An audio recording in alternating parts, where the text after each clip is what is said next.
Are you sitting comfortably? Then we'll begin.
Ukraine update.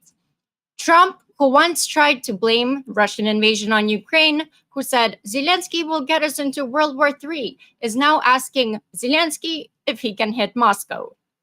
That's how big this turnaround is. Trump's pivot this week reshapes everything.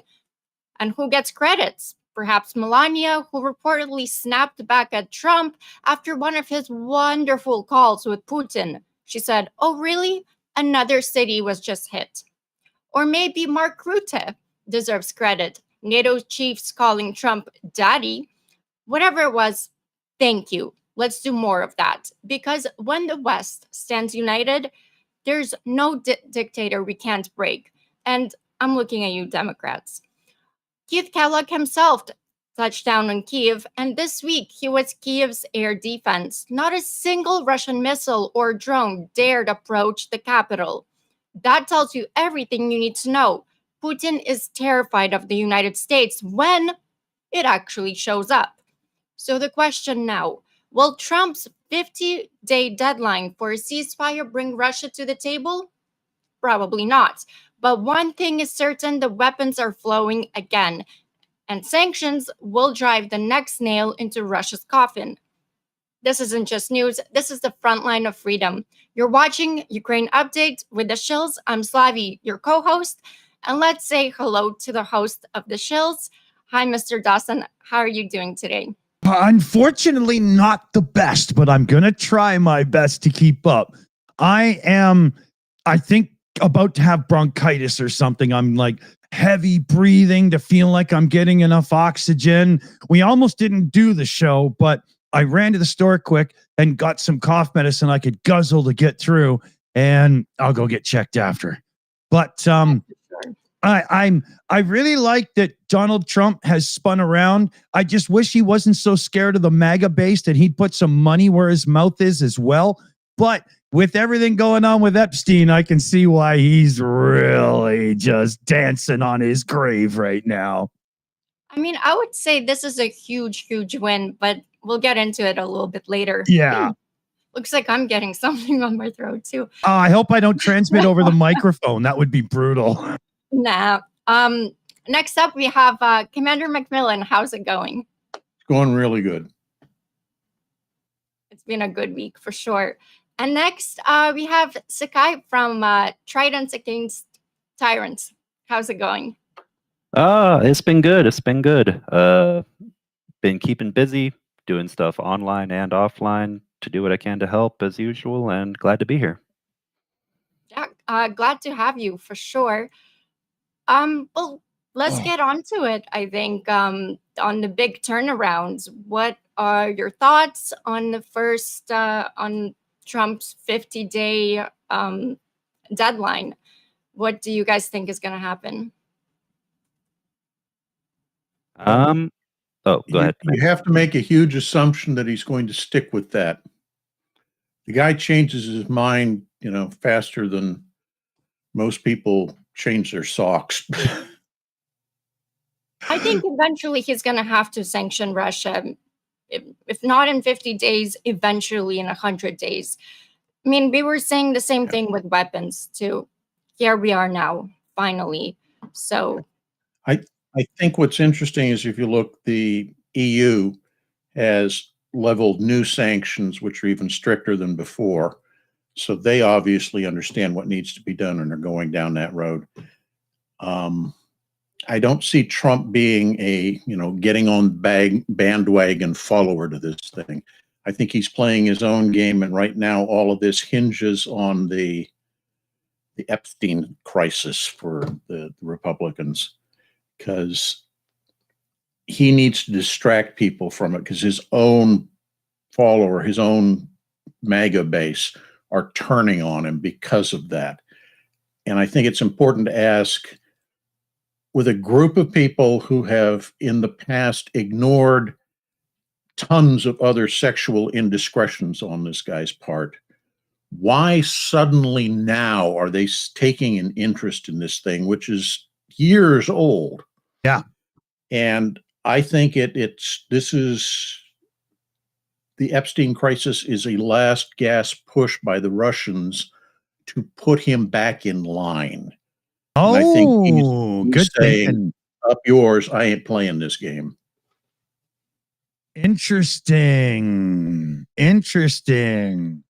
because we have a Putin coming out, or not Putin, but Russia coming out and saying, yeah, what about the Epstein files? Let's see those. Yeah, I mean, literally, why would Russia care? Oh shit. It has nothing to do with them. I mean, of course they care. If it's, I mean, I get it, why they're doing it. Yeah, the reason they care is because it does have something to do, right? Yeah, it does, absolutely. And I think that a lot of the push that got him the election this time was from Russia, and they were expecting payback in terms of all the aid being cut and pressure being applied to force Ukraine to come to the bargaining table and give everything away. Yeah. And that hasn't materialized. And now he's actually starting to sow a little spine and say, no, we're going to continue to support Ukraine. I think Vlad is getting really desperate. That's why he's pushing this little Epstein game. Yeah, I mean, if you look at it the way it's played out, it does seem like Putin's at the point now where he's like, little bitch, you should have paid some of your debt by now, and you haven't. Yep. I think that's why it took so long for Trump to finally start supporting Ukraine with weapons, is because Russia had that over his head, not the Epstein, but that Russia helped him get elected. I think that's part of it, but I also think that, as excluding Epstein, so put that on a separate table in the next room, all the other stuff that's on the table, his people are getting really upset because the tariffs are putting numbers of businesses, small businesses, out of business. Parts of larger industry is having a problem. All the deportations are causing massive labor shortages for companies that rely on cheap labor like that. And I think the base is starting to turn on him. And he knows that even within the MAGA cult itself, there is a fairly strong support for Ukraine subgroup. And so I think the whole I'm turning this spigot back on is in part him trying to placate some of that disgruntlement within his own cult. Yeah. I can definitely see that. I think another big part of it, aside from trying to placate or appease to a certain part of his own base, because here's the thing, I legitimately think there are advisors to Trump who psychologically, socially understand his political base, the MAGA base, and all the different subgroups within it. I don't think Donald Trump does at all. I mean, legitimately, I think the man is in the dark on a lot of stuff on a personal level. He's Bozo the Clown with the big floppy shoes going around in a dark room. Exactly. Just bumbling. By the way, the GOP support for Ukraine is surging. Now it's actually more than the Democrats. That's why I said that in the beginning. I'm looking at you, Democrats, because they retreated. Because when Trump supports something, it just shows that they have to do something opposite, which is, I mean, I knew that their support for Ukraine was political, but it's still the right thing to do. So I don't understand why this is happening, but I do. But it's clear. Well, I'll say one thing about that. It might depend on which polls we're looking at, but it had been for a long time that among independents and Republicans, support for Ukraine was more at like the 40 or I think, like just under half of the country in the US. It was still really high. It was like 40 something percent support from them. With Democrats, it was like, I want to say mid 60 something percent. It went down after the recent changes with Trump. But what it really kind of did was level things out. So I'm now like, I think all three groups are up at minimum above 50% or at 60 something percent support. So, I mean, you are correct. It did go down, but I think it kind of just brought all three groups at a closer level to one another. So, I mean, all that to say, I don't care if you're a Republican, an independent, or a Democrat. If you are an American, the right thing to do is support Ukraine, period. Absolutely. Here I have Democrats were less supportive, but 25% was GOP versus 78 Democrat support, and this was pre-Trump pivot. Now the Harvard-Harris poll showed 65% voters back weapons from, I think, GOP. So GOP is more unified than Democrats right now on the weapons, especially.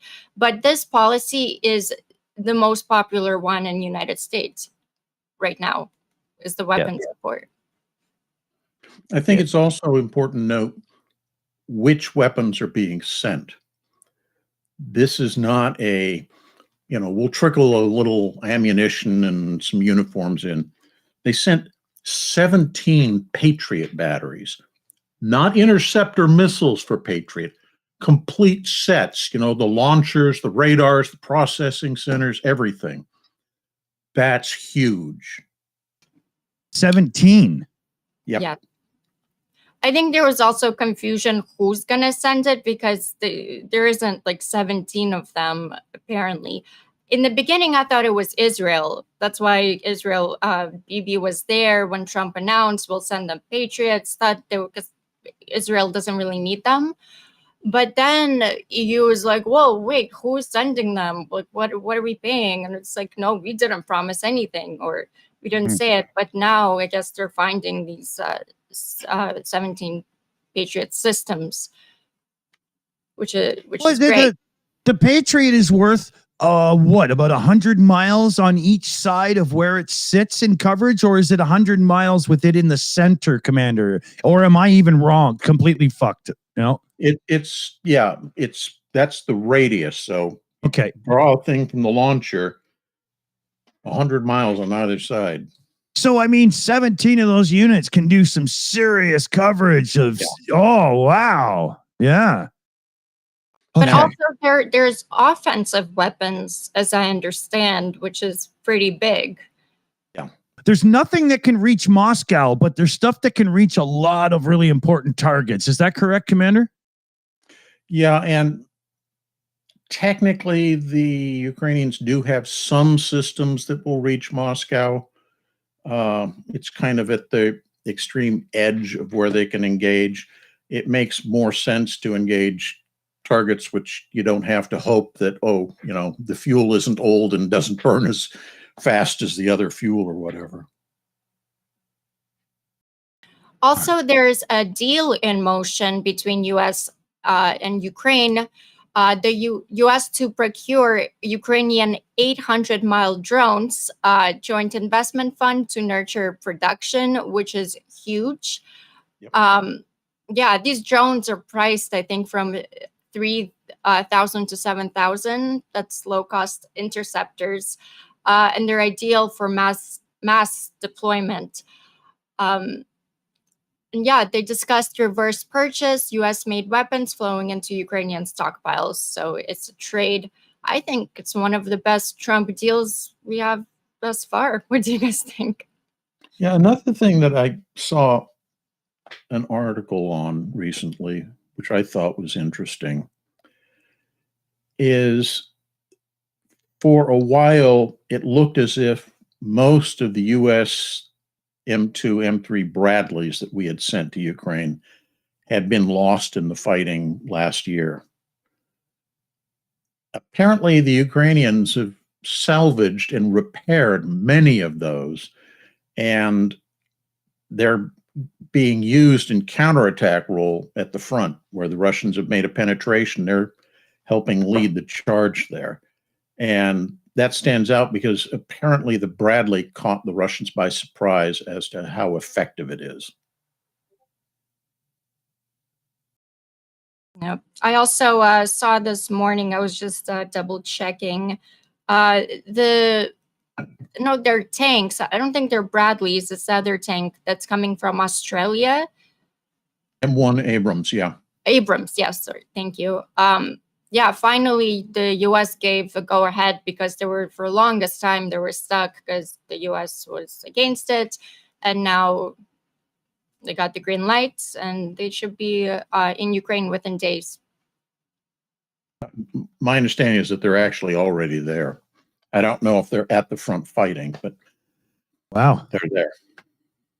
I hope so. Faster the better. Yeah. Well, we have a question coming in from White Fishy.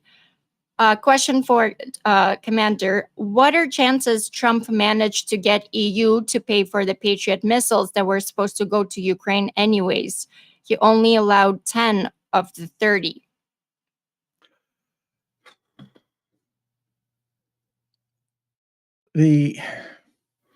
It's hard to say because being a US-made system that we've sold to many of the NATO partners, they have to get permission from the US to transfer those systems to another country, specifically in this case, Ukraine.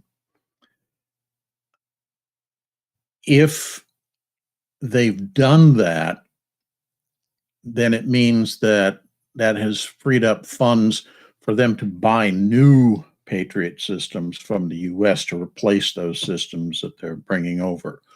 Or they may have decided, and I don't know which way they're leaning on this, may have decided to purchase some other air defense system from someone else rather than the US systems because they're concerned that the US is no longer a dependable provider.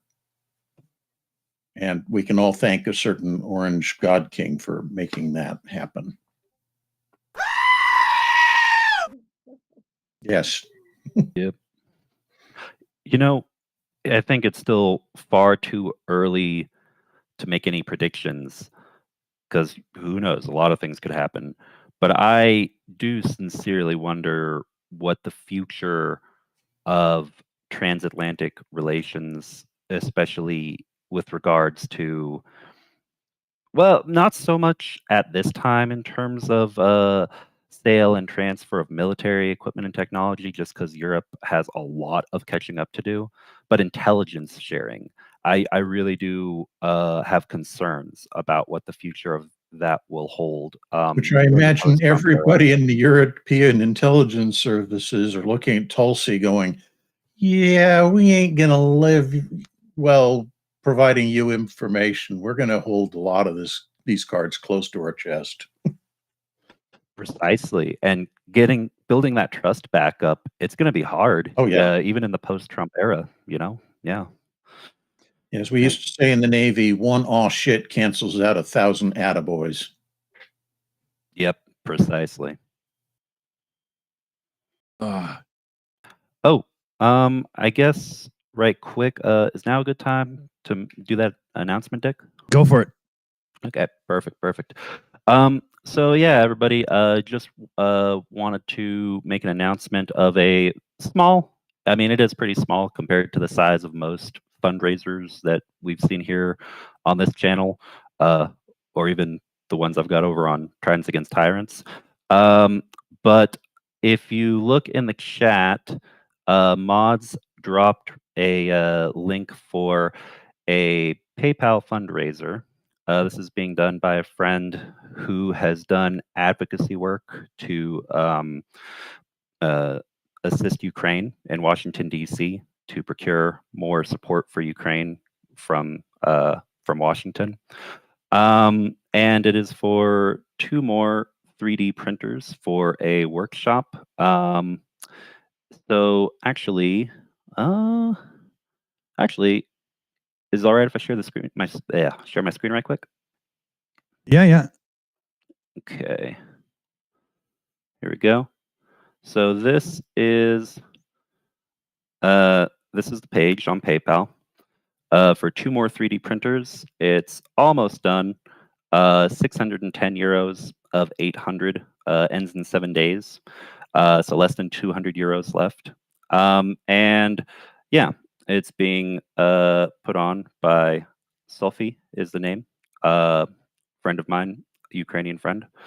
Dear folks, I got a new request from Ukraine. My friend was a former techno DJ, a street photographer, and a didgeridoo maker in the past. Before Russia started the full-scale invasion. Now he's running a small workshop where he's not only printing a lot of parts for drones, ammunition, etc., but also prepares and improves models for printing, which is important by all the permanent improvements on the front line. He has requested 1 Bamboo Lab A1 and 1 Anycubic Cobra S1 model 3D printers who can help and assist in the process of a DIY defense initiative. Thank you, from Slavie. And yeah, I've got here. I'll stop sharing for a sec. So wait a minute. He was a didgeridoo maker, so he went from a beatnik to beating orcs. I like that. Yeah. Yep. Yep. I like that too. And and there's stories like this across Ukraine. You've got people civilians who are doing what they can to assist. I think I mentioned in the last stream last week about there's multiple websites like Prometheus where you have civilians in Ukraine learning how to make and assemble drones for the armed forces. So this is kind of like one of those initiatives. And so, yeah, if you can give, it's appreciated. It does help. And yeah, Slava Ukraini. Rom Slava. All right. There's the link for you, Sarah. Appreciate it, Dick. Yeah. All right. Yeah, because there was a question earlier. I've been in and out already, so I think I missed most of the answer to this. But let me just find it here because I'm stupid. It wasn't me that asked, could somebody explain the status of the Patriot system? So yeah, I think we did pretty much cover that then, right? Yeah. I only caught the end of it, but it sounded covered to me. Okay, a couple of shout outs here, and then I'll probably have to catch my breath in a very, very real way. Johnny Negregard sends in 22 Norwegian kroner. Hello, Shillers. Slava Ukraine. Hero Slava. Thank you there, Johnny. On to the pile it goes. Petra Olsen with 269 Swedish kroners with love to Ukraine. And of course, with love thou shalt be sent. Crazy Cat 1 comes in with a good one here. Russia taco, Ukraine taco, sanction taco, Epstein taco. Will he ever grow a pair? Doubt it, because he only cares about himself. Slava Ukraine. Good shout, good shout. And John Toth, just enough in brackets. Love that. That's really well done. Has anybody heard anything about the apparently never-ending shell shortage? That's a good one to ask in for. Thanks there, John. What do you think there, Commander? Shell shortage? Yes, no? I think that is a perpetual shortage. No matter how many shells get sent, there will always be a shortage. And to explain that, usually what higher command does is it imposes limits on how many shells you can fire in a given time frame. You know, let's say 20 in a day or something. If you have less aid coming in with more shells, then that 20 sinks to, say, 15 or 10 or just 5. Conversely, if a lot of stuff starts coming in, that 20 can expand to 25, 30, 40, what have you. So, yeah, it's difficult to say, are we getting enough ammo? No, you never have enough ammo. This is the reality. But we know that some stuff is being provided. I don't know if I've heard of any new U.S. effort to provide shells, but I suspect that if Trump doesn't start going back on his word and continues to provide aid to Ukraine, that more shells coming from the U.S. will be part of the aid packages. Right. We have a question also from Gen Consensus. Why did Hegsth cut off weapon shipments to Ukraine twice without telling Trump? Guess they answered. He's probably just trying to prove to Daddy that he is his own man. They answered the question themselves because he and his advisor Colby support Russia. They're hollowing out U.S. military. Yeah, I think Slavie's hit it there. I think it's an issue of within the cabinet, there are people with varying degrees of how much they're beholden to Russia and will kind of work outside the normal circles to stymie efforts to support Ukraine. And I think that's what we're seeing. I think Hegsth and I can't remember the name of the guy who was working for him, actually recalled that whole shipment that was en route. Yeah, I think they're getting their orders from the Kremlin, and Trump has now kind of put his foot down and said, nope, we're going to play it my way. We're going to do this. Yeah. Of course, I don't think, as I've said before, with Trump, you never know how long that's going to last. Yeah. I don't think Hegsth is doing Kremlin's bidding, but this Eldridge dude, he is for sure a Russian plant. With Hegsth doing a thing without Trump's approval, it does lead you to that there's more string pulls than just Trump's, though. I mean, who in MAGA would dare go against the leader? Well, the one that knows who's paying the bills. I think I said this before, and I'm going to add allegedly on it just to prevent anyone who happens to be drunk on whiskey in D.C. trying to hit me with a slander case or anything. But I have always thought that when it comes to being either an asset versus an agent of the Kremlin, Trump has always struck me as someone who's more of an unwitting asset, whereas someone like Pete Hegseth, I don't have any proof of it at all, but it would not surprise me if I were to learn there were actually an ideological link or direct link with that particular person. And I think it's worth saying it may not be direct. He may not be getting actual marching orders from the Kremlin. He may be getting them from, say, his friends within the Heritage Foundation or something. Yeah. Because we know that organization is definitely compromised by Russian influence. Yeah. Oh, yeah. Yeah. Absolutely. That worries me because also Trump has a health problem with the veins. Yeah. unfortunately. And many people think that he won't make it the full term, and that DJ Vance will step up and be the next president. That part really worries me, because he may be even worse than Trump. And he's doing what's that? The guy that basically paid for his whole career. Not Elon Musk. What's his name? Guy. We talked about him last. Yeah. Drawing a complete blank here. Damn it.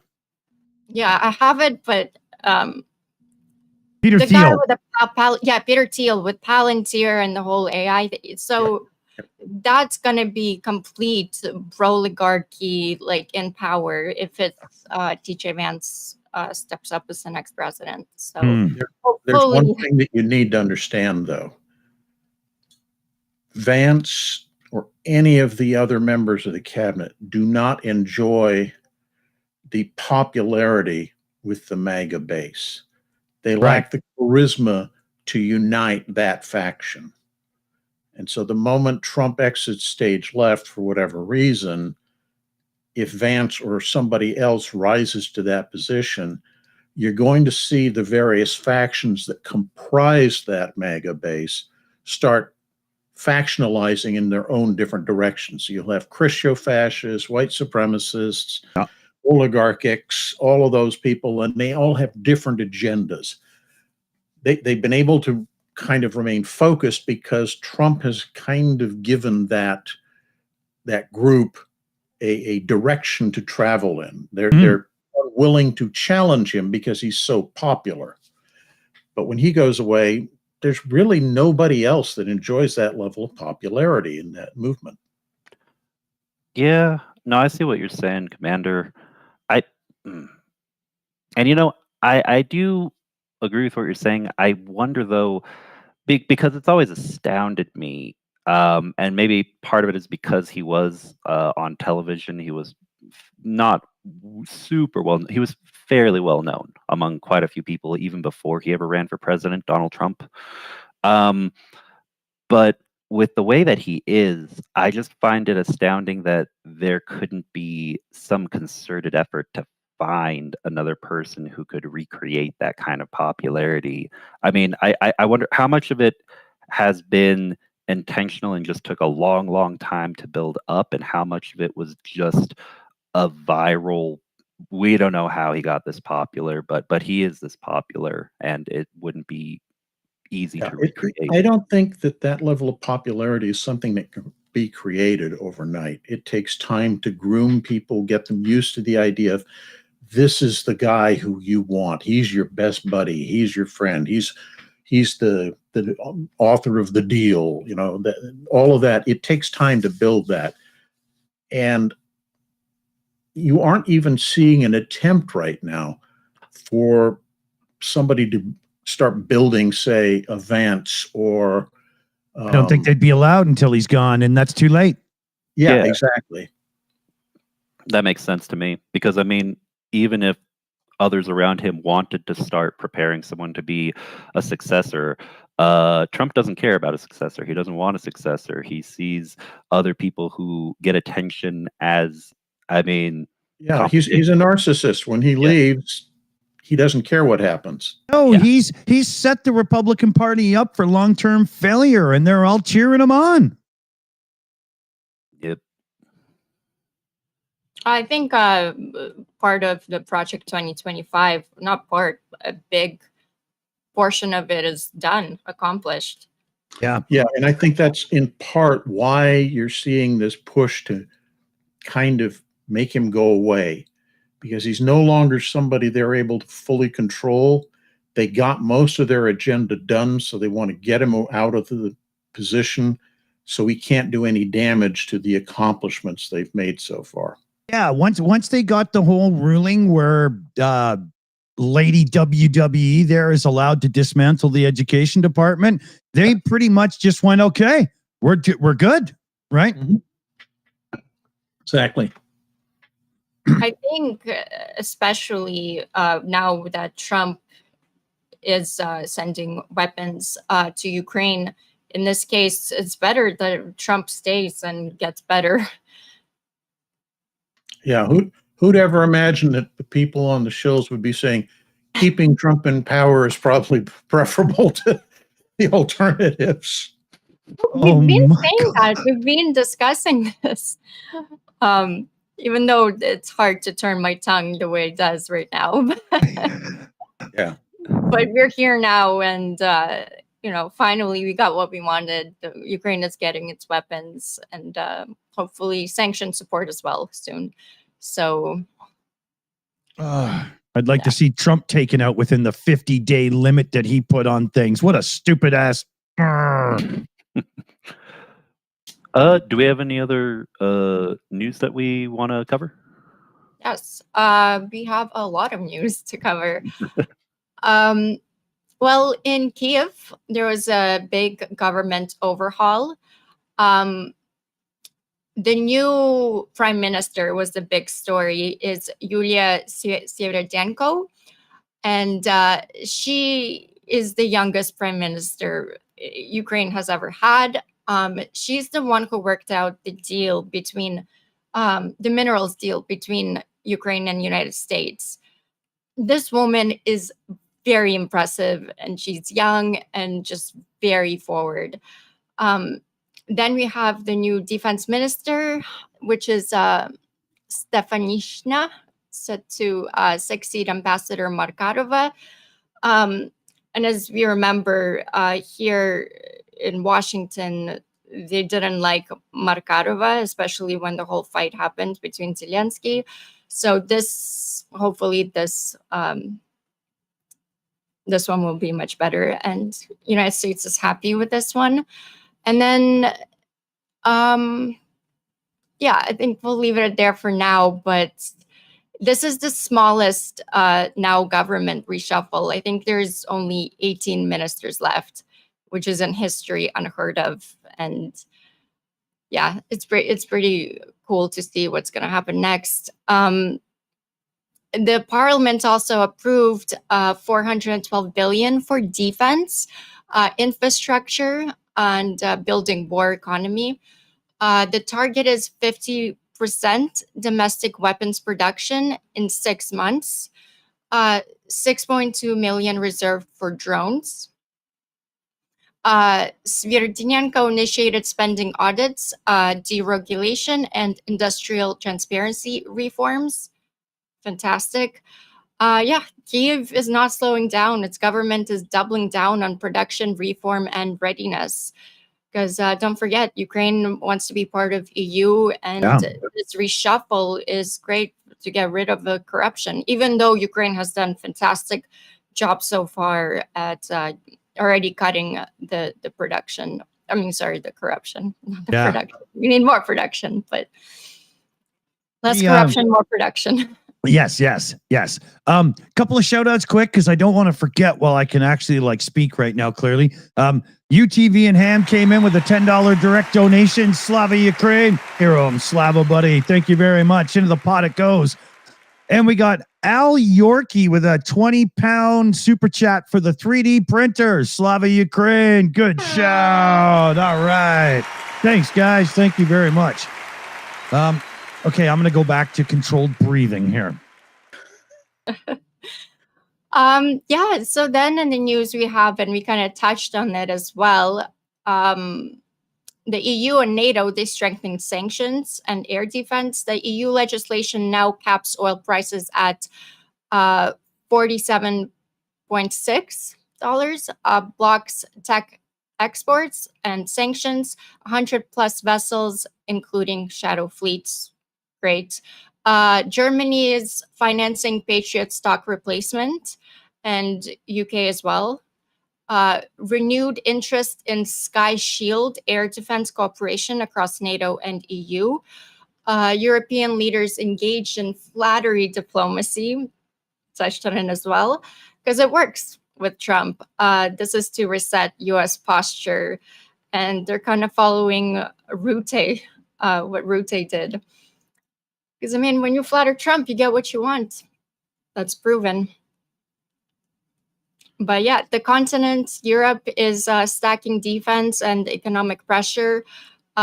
Diplomacy is practical and strategic, and hopefully they get it done, because the pace that Russia is producing weapons is insane, and especially Shahed drones, because that's all what they do. That's all what their economy, or whatever is left of it, is doing, is just producing these weapons to kill Ukrainians. Yeah, yeah, it is horrible, and yeah, countering that, trying to choke it as much as possible, as much as is possible with sanctions. It's all incredibly important. And you actually just touched on something that has me concerned once. I mean, whenever the war, because time passes, maybe it'll be in 1 or 5 or 10, I have no idea. But whenever the war does come to a conclusion, with all of the money Russia has left that it's been pumping just into military production, I just think of all the wars of tomorrow, of the 2040s, 2050s, beyond, that are just going to be awash in, Russian-made weapons. It's horrible. It's horrible for Ukraine. It's horrible for the world. It's even more so a problem because Institute for Study of Warfare, in their most recent breakdown of what's going on, probably 2/3 of their assessment was all about the Russian economy and what's going on. And to keep replenishing their forces, the government has had to constantly up the bonus payments they're giving to people who join the military. That in turn, because those are so lucrative, is drawing a huge portion of the workforce out of the factories and into, combat, such that the businesses are just, they're hollow shells. They're not able to do anything because they don't have workers to produce anything. And that means they're also drawing down very quickly on their cash reserves to make these payments to people to go to the front. So when the war does eventually end, the only portion of the economy that's going to be functional is the military side of things. And they're going to desperately need to replenish their cash reserves. And the only way to really do that is arms sales. Yeah. But, who's going to buy tanks which have an established record of sending their turrets, 150 feet in the air? So you have to really cut down the cost to get people to buy the stuff. And that in turn means when a country buys that, now has an inventory of 5,000 tanks, the people in charge are going to be more inclined to want to use that because they've got so much of it and they have to show some sort of return on investment, if you will. For future warfare, will tanks even be needed with now drones picking up like crazy? Yeah. You cannot hold ground with a drone. You have to put people in the trenches, in the buildings, whatever, to hold that. And to get those people delivered to that area, you need tanks, armored personnel carriers, etc., to move them there. The Russians have conclusively shown that putting them on mopeds probably isn't the best way of moving troops into a combat zone. Yeah, there's more and more reports now that we're seeing that Russians, the orcs, are using all kinds of mopeds and like from World War II even. Yeah. I don't know if they have ridiculous. mopeds, but yeah, just everything and anything really. I'm waiting till somebody is like on rollerblades or something. That was funny. Yeah. I'm waiting for the I don't know what they call them, but they have that big fat wheel and kind of a skateboard that's Oh, the hoverboard. Yeah. We've actually Yeah, the seen one some wheel. Ukrainians on it. Yeah. yeah. We've seen Ukrainians on it just for fun and giggles. I remember in the hey. beginning of the war, but I don't know if Sorry. they're used for anything tactical. Oh, sorry. I just wanted to interrupt real fast to say we hit the 100% on that fundraiser for 3D printers. So Nice. big thank you everybody who donated. Much appreciated.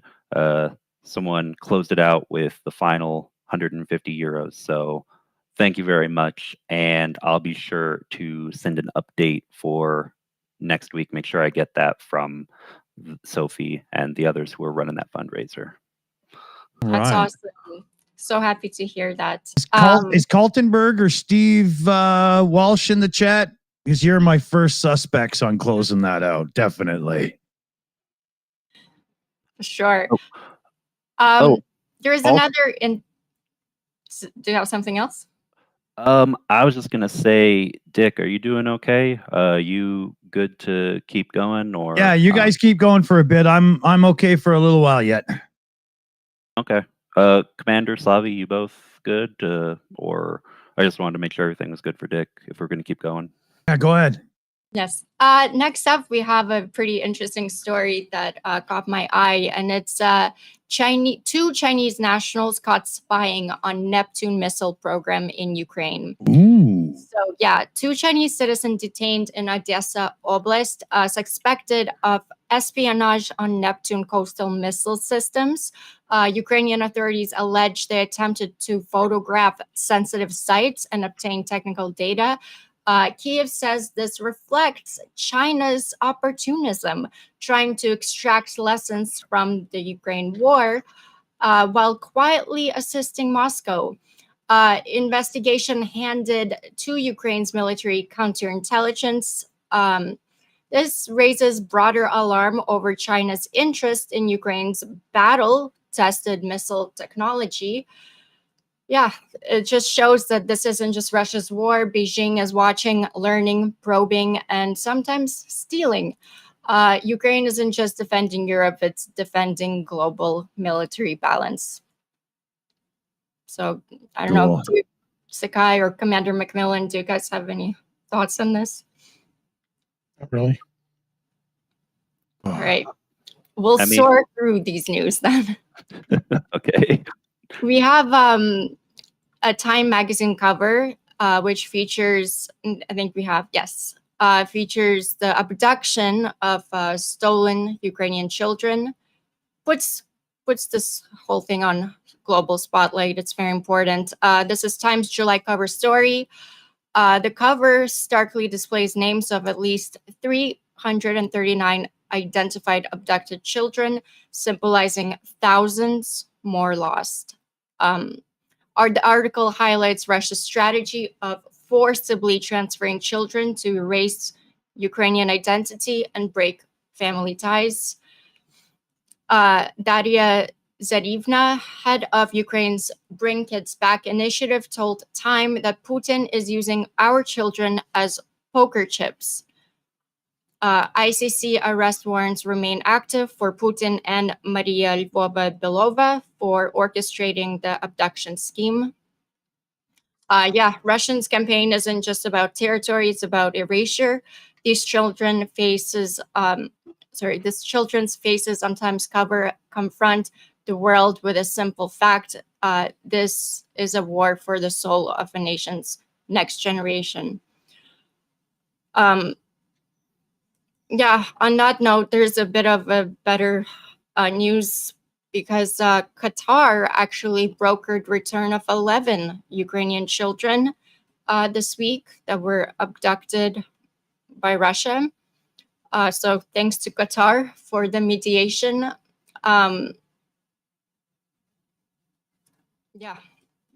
That's all I have to say. Yeah. There's just to remind that there's 20,000 confirmed children that remain missing in Russia. 20,000, and that's confirmed. I think the count is more closer to 100,000 that Russia stole and are using these children, which eventually will go to war against their own nation. Yeah. Yeah, it's a horrible situation. That is an understatement. I don't know how to put it into words. How horrible it is at this moment.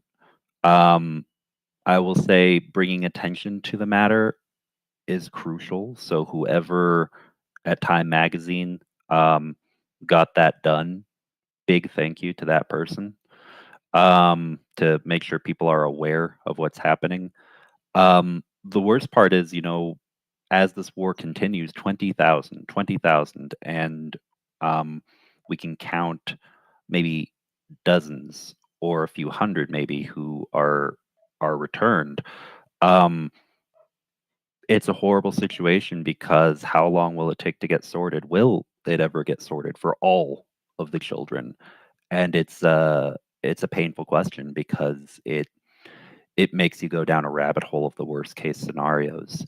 All I will say is every family affected, every child affected by this, the blood, the pain, the suffering is on Vladimir Putin's hands, and the world can never forget that.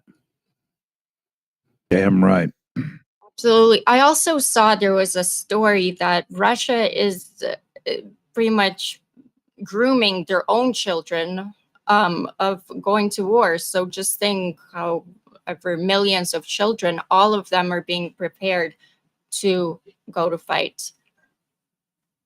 So Russia is raising literal military. Indoctrinating the youth into a warrior culture is very, very common in authoritarian regimes. Yep. I mean, they start them from, babies. You see like strollers and their toys are tanks and missiles. Yeah, that's Russia for you.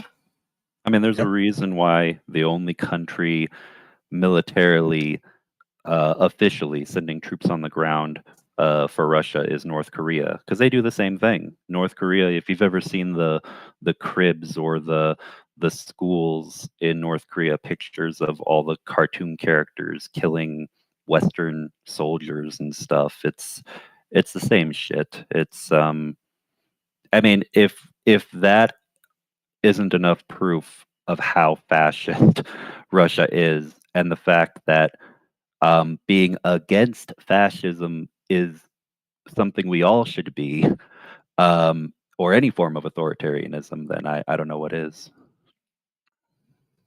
I wonder, does China, do the kids absolutely have to do military training?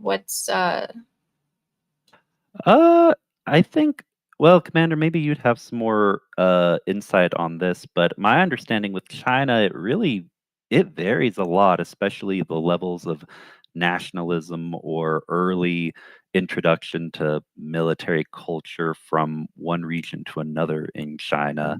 I mean, but it exists, but I don't think it's on the same scale as it is in like North Korea or Russia today. 20 to 30 years ago, China did indoctrinate people into the military culture fairly regularly and early. Young men were required to do military service similar to what you did with, in the Russia, where you have to serve 18 months or 2 years, depending on your specialty. You're conscripted, basically.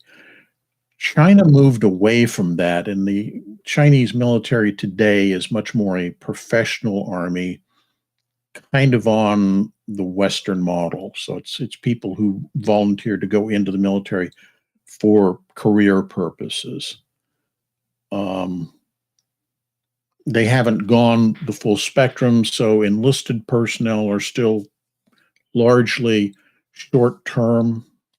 They come in for 4 years, 6 years, and then they exit. But the officers, they tend to be long term. Yeah. We should tell the story quick because I was kind of hoping Dunk would show up today, but he didn't. Dunk has just upgraded his Land Cruiser to a Toyota Land Cruiser, the proper big boy, to a new one. And he gave the Car for Ukraine people an ultra stupid low price, and they came and picked up his Land Cruiser, and it's off to get fixed up and be in the fight right now. It's going to be a Medivac truck because, well, it's a Land Cruiser, right? Bit more SUV like. So, but yeah. That's awesome. Yeah, very cool. Medivacs are very important. And, actually, I don't know if it was discussed on a previous stream, but wasn't it June of last year? Yeah, late May or early June when we lost Pete. Yeah. It's just over a year now, I think, right? Yeah. I think it's just at a year. Yeah. So it's important, guys. It saves a lot of lives. Keep that in mind, please. And thank you to everyone who's helped with the Car for Ukraine. All that make a difference. Yeah. Yeah. When Dunk found out what the dealership was going to give him in a trade-in, he was like, well, that's nowhere near as good as it should be for a Land Cruiser with only like 60,000 miles on it or something, right? So he called up the Car for Ukraine crew, and they took a look at it, and they offered him less, right? And then they came to an agreement to make it very inexpensive so they could just take it. Dunk didn't get a lot of money for it. So, he took a big loss on that for sure. But I mean, his Dunk's wife is totally just over the moon. Oh yeah, we're a part of it. This is amazing. So, oh God. Okay, hold on. That's awesome.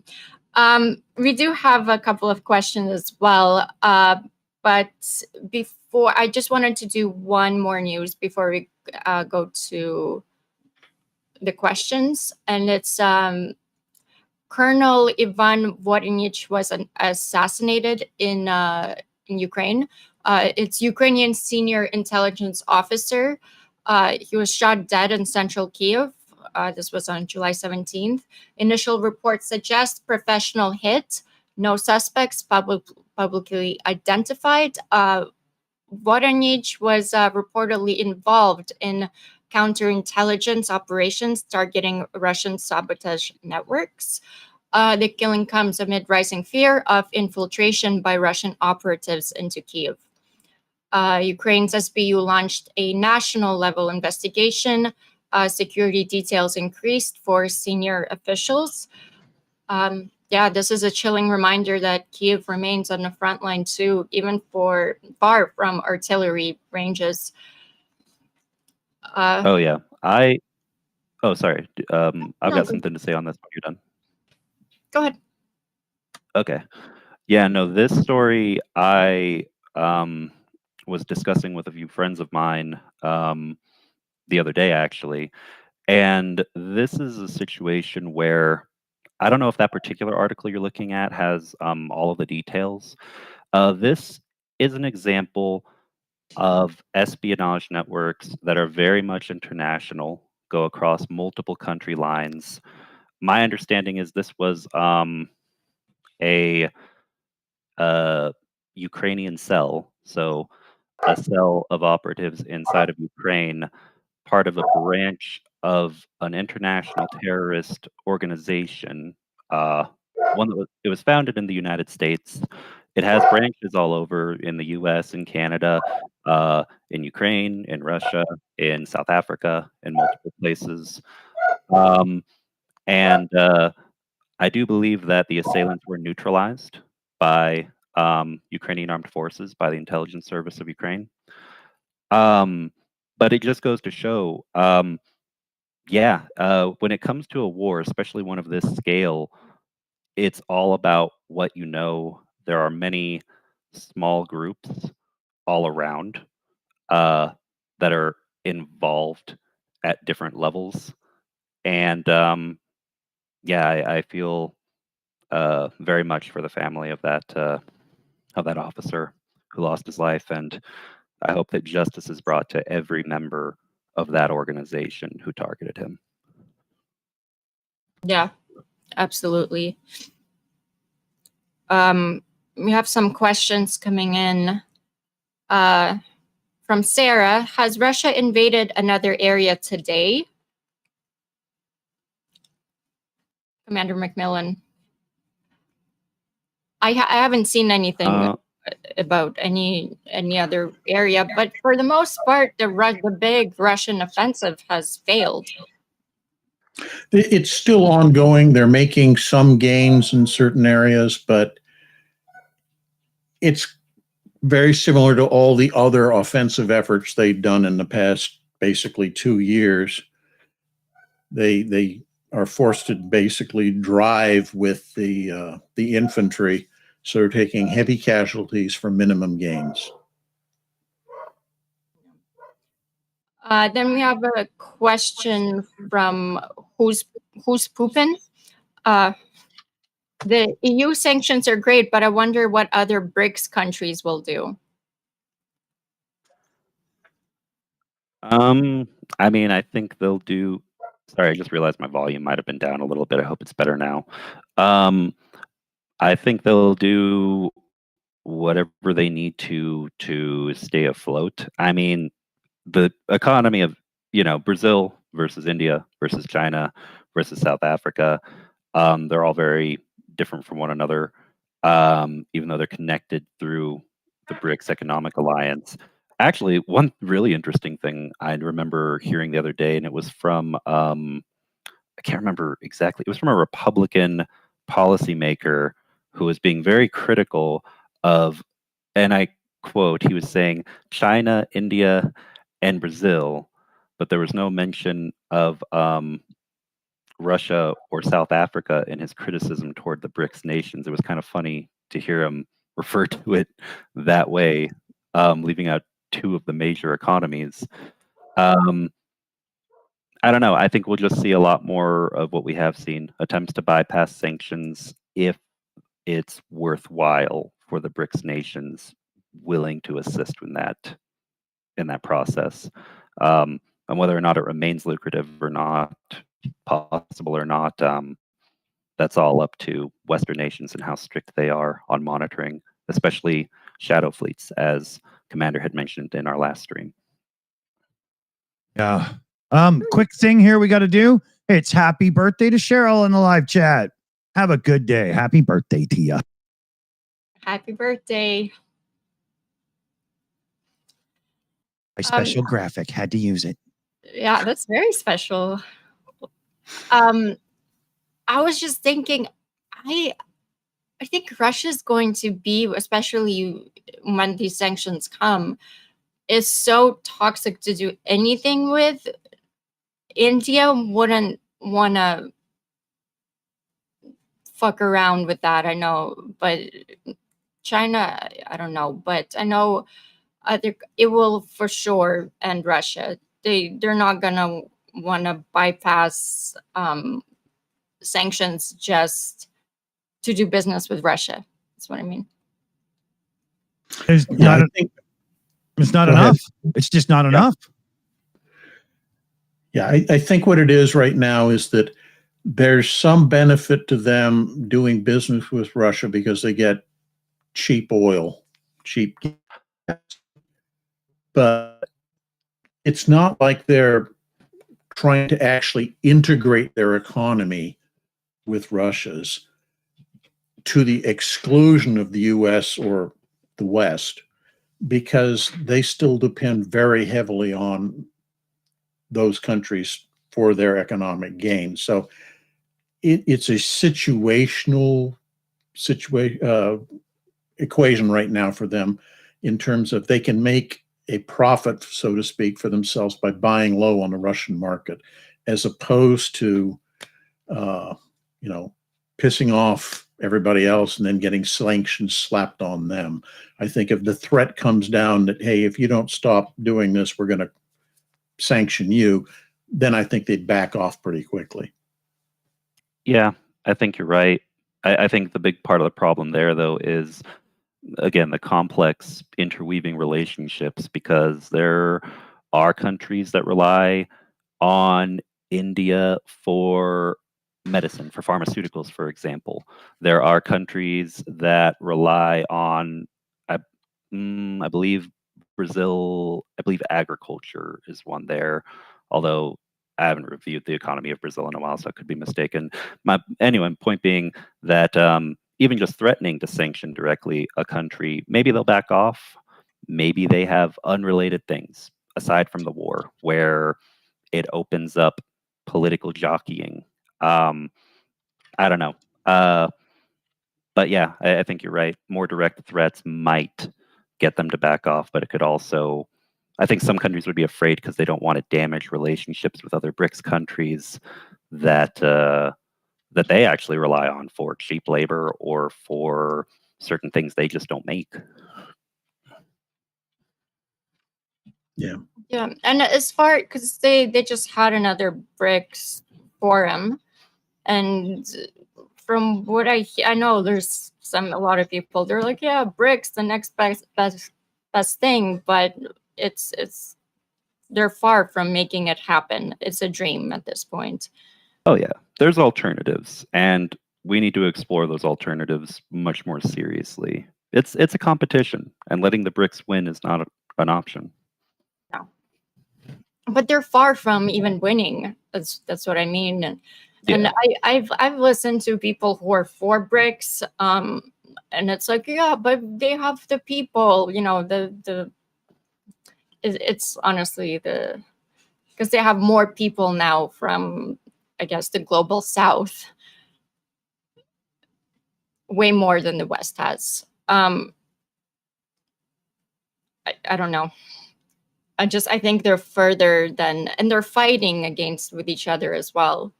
So they're far from making anything happen, really. Next, we have a question. So it's a good one. Thoughts on the upcoming Czech and Slovakian elections and the impact it will have. Also, on Armenia, Azerbaijan, and Turkey pact, and Turkey's access to the Caspian trade route, Russia controlled. It's a three-part question. Well, I'll address the latter one. The Caucasus nations, former Soviet republics, are growing increasingly discontent with Russian influence, slant control of their economies and their political process, and they're pulling away from Russia. And Turkey, to some extent, is facilitating that just because it makes Turkey's situation better to have those countries not aligned with the potential adversary on the other side of the Black Sea. Yeah, there are pipeline routes and such that are supposed to be going through that region. That's why it's so important. That's why Russia will continue to contest any efforts for those countries to pull away from them. So it's theoretically possible you might see war break out in that region as Russia tries to use, proxies or even their own forces to keep those Caucasus nations in line. Azerbaijan has been a lot in the news, and there's been big tensions between Azerbaijan and Russia. And yeah, Azerbaijan is not having it anymore. And I know Turkey and Israel have been helping Azerbaijan because the way it's strategically placed, it's next to Iran. So that also kind of puts, troops there for something. One thing that I've found interesting is Azerbaijan has been in the news a lot, but also quietly I've seen more talk of, because Armenia used to rely until it was abandoned with the Nagorno-Karabakh war, the last go-around, the last bout with that, because Russia's fighting in Ukraine and didn't spare any troops to Armenia as per their military relations, their alliance said that they should have. And so Armenia is looking more toward the EU and the West for security guarantees, economic ties. Azerbaijan is doing so, but I guess with a much heavier emphasis on Turkey specifically, because they're very close.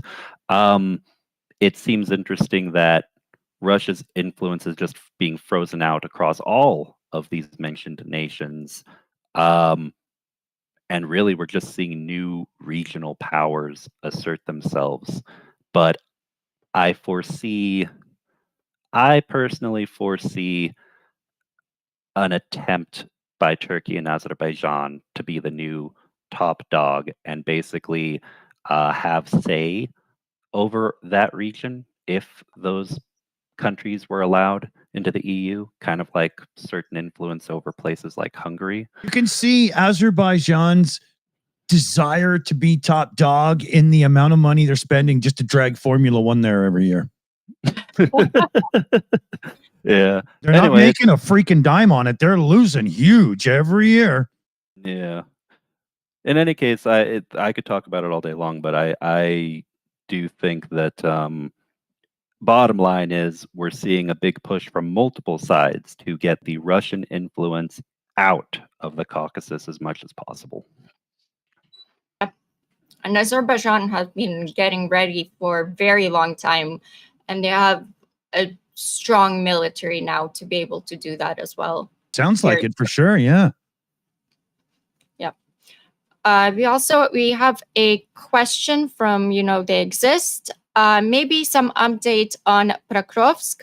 The pundits are in conflict over the past 2 months, so I'm confused. Some people say it is very strong yet.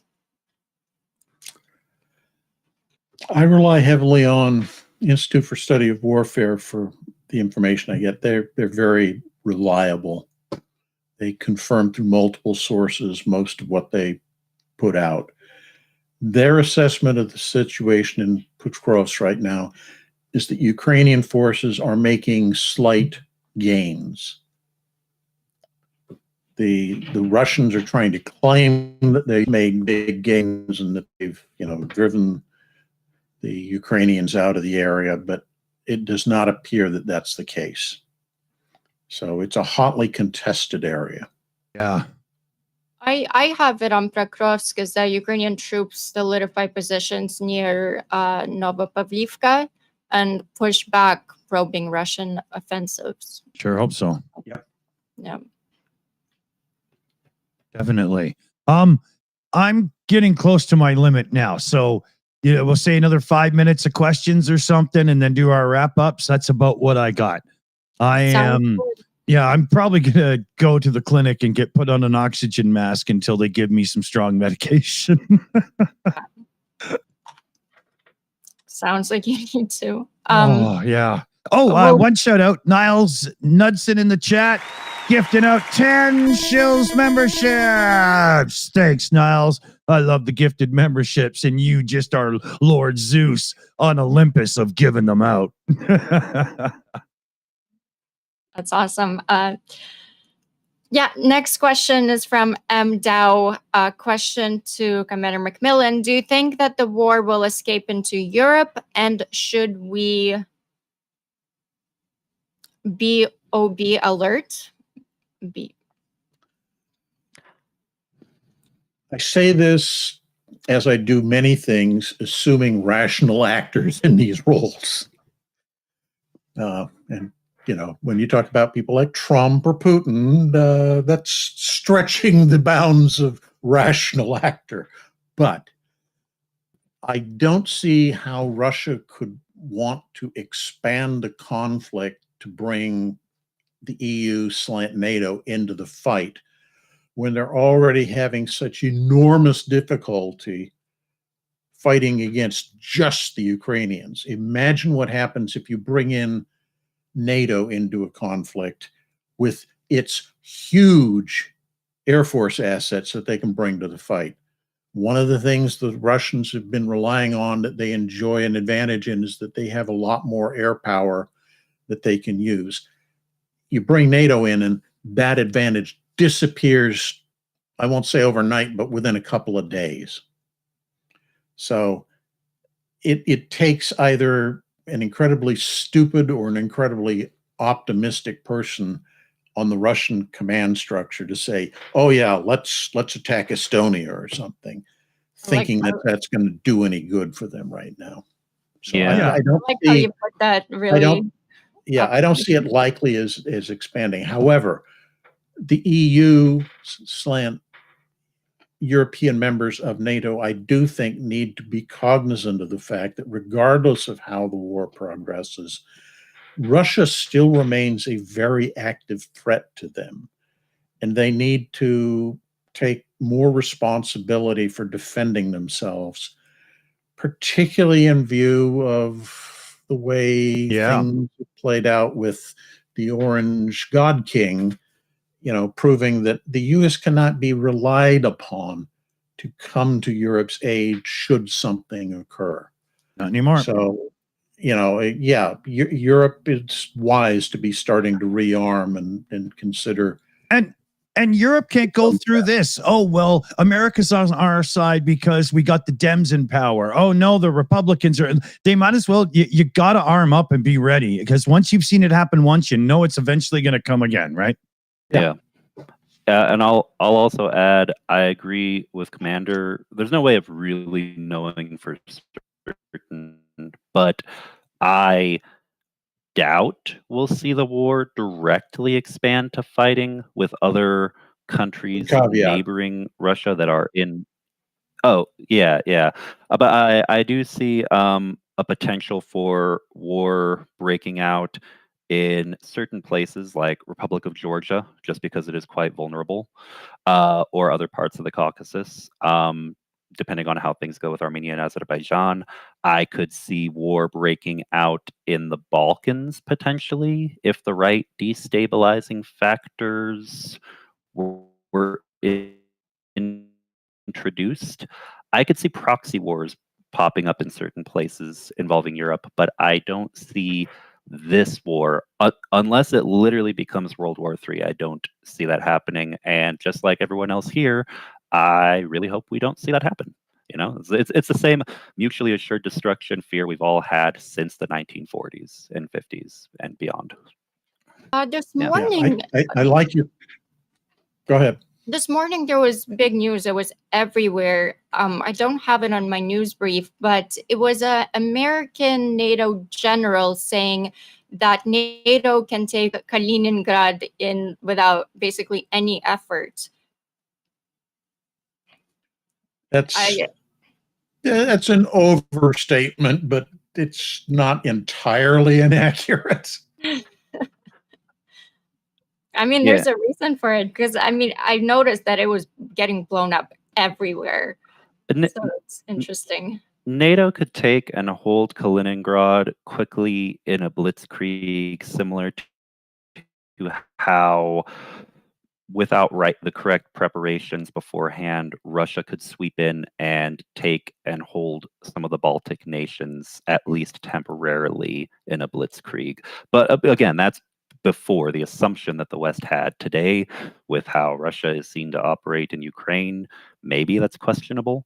But it's kind of a tit for tat thing. One side does that, the other side then feels they have to retaliate with similar. Yeah, so you take Kaliningrad, and then the Russian Northern Reserves do a strike through the Suwalki Gap and retake it, basically. Yeah. It's not that one oblast which defines what's going to happen up there. It's an element to that whole strategic sector up in the north. That's interesting. So would it be, I guess, strategic for NATO to have Kaliningrad or not? As with any conquest, and I'm using that term very liberally here, it's a question of what do you do once you take the place? Right. Like, we invaded Iraq, we took the country, and then, how long were we tied down in an insurgency? That's right. And could something like that happen in Kaliningrad? Sure. Could it also be, we're welcomed with flowers and bread and salt as we drive through the streets because they're free of the evil Russian oppressors. Who can say? Yeah, I would say you have to think of the war for the hearts and minds, which is something that was partially done, but not executed properly in a lot of ways in Iraq, and was basically just ignored in Afghanistan. If people in Kaliningrad don't actually want to break away, and I mean, like, you have to have like 60, 70+% of the population screaming for, we want independence or we want out of the Russian Federation, then I think the steps you would have to take if you were to occupy that land, if you are, say, NATO, and basically find a way to get the local population on your side, I think it would involve things that NATO would not like to do because it would kind of harm its reputation as a defensive alliance. Yeah, like if you renamed the area Königsberg and suddenly you push for a German, and you could see quickly how that could become a PR nightmare very quickly. People, I think, need to understand, yes, that province used to be East Prussia. Right. At the end of World War II, the entire German population was forcibly relocated out of the area. The population that's there today is like 95% ethnic Russian. Right. So Exactly, they're not going to be so, I mean, really overjoyed to see Western forces coming in. Right. Exactly. It would literally become the rallying call of, look, we were, the propaganda from the Russian side, they would say, look, all the Westerners, and probably a hyper focus on Germany because of it being East Prussia in the past. They're Nazis. They took this, and they're occupying it, and they're, it's like there has to be a way there has to be an intelligent way in order to plant the seeds that actually make people want to break free from tyranny. And that is a lot harder than just dropping bombs and occupying houses and repeating at people, this is what you believe, this is what you believe, this is what you believe, over and over.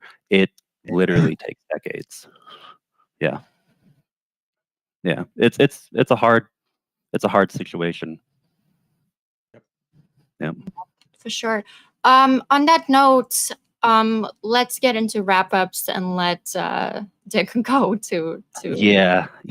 I'm literally going to the clinic when we're done because it's just escalating as I'm sitting here. It's not good. Yeah. No, so sorry, Dick. Honestly, we got a little too into the converation. That's fine. That's fine. You get some rest, brother. 10 minutes isn't either going to kill me or make me better. It's So, Kai, why don't we start with you? Any final thoughts, wrap-ups? Go ahead. Yeah, we covered a lot of interesting and important topics today.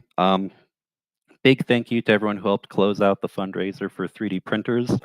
I've messaged my friend, so they can get me an update about all of that sometime soon.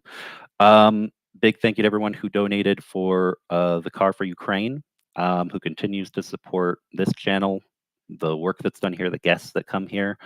And Slava Ukraini. Great. Jadam Slava. Commander Macmillan, any final thoughts? I would say keep your eyes peeled and see how the Orange God King does his, whether we're going to hold true to carrying out aid to Ukraine or that gets withdrawn, sometime in the next week. You never know. And secondly, please keep corresponding with your elected officials. Keep the pressure on. Tell them Ukraine is important. I think, honestly, that's in part what's putting pressure on the administration to start pulling back on its, no more aid to Ukraine and going forward with actually providing it, is people are getting through to their elected officials saying, this is important. I don't want this to get sidelined. So please keep those phone calls, emails, texts, letters, what have you, keep those coming. Pigeons. Yes. Very important. Yeah, I'd like to say thank you to everyone that showed up. Our fight isn't over, not even close. So please don't ease up. Keep calling your representatives. Keep pushing for sanctions on Russia. Keep demanding weapons for Ukraine, because now, more than ever, this is not a time to relax. Thank you to all of you who support this work, whether it's through donations, likes, comments, shares, or simply showing up. That's not just support, that's an investment into truth, an investment into Ukraine's survival, an investment into all of our freedom. Because make no mistake, we're still fighting the algorithm here. So, and we're still fighting the axis of evil in the information war as well, the disinformation, propaganda, and apathy. And every time you speak out, every time you amplify this message, you help Ukraine stand stronger and you help freedom itself endure. So stay loud, stay engaged, and stay relentless. This isn't just content, this is resistance, and together we are not done yet. So thank you. God bless America, and Slava Ukraini. Heroam Slava. Heroic Good show. Slava. Here's a shout out to our team. We got Annette, Mexi Girl, Chris Lundy, Carpazian, the AI Alchemist, Liam Wakefield, Jose Cervantes, and of course, we got Super Chat Matt in the house as well. I can say about another 12 words and run to the clinic. So thanks for joining us, everybody. Thanks for the support. And of course, Slava Ukraine. You know, I'm Slava. I'm hitting that button. Heroic Slava.